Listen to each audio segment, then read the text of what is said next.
A couple follow-ups on yesterday. The president said he thinks the filibuster is a legacy of the Jim Crow era.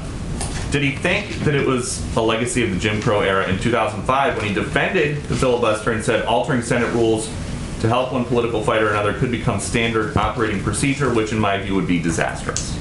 Well, Peter, one of the things he talked about yesterday was the fact that between 1917 and 1971, the filibuster was used about 58 times.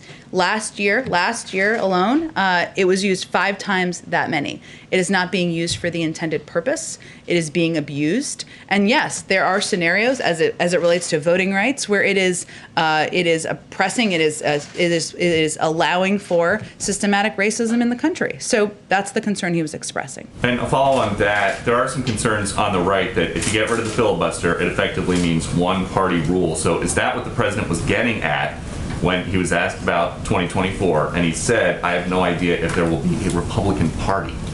Well, that certainly wasn't what he was getting at. Given as part of his answer, he conveyed that his objective and his hope is to work with Republicans. He wants to get work done for the American people. He wants to put in place solutions, put people back to work, get the pandemic under control, make voting easier and more accessible.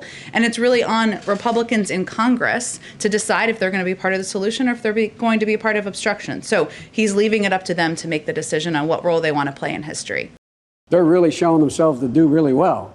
Come on, man.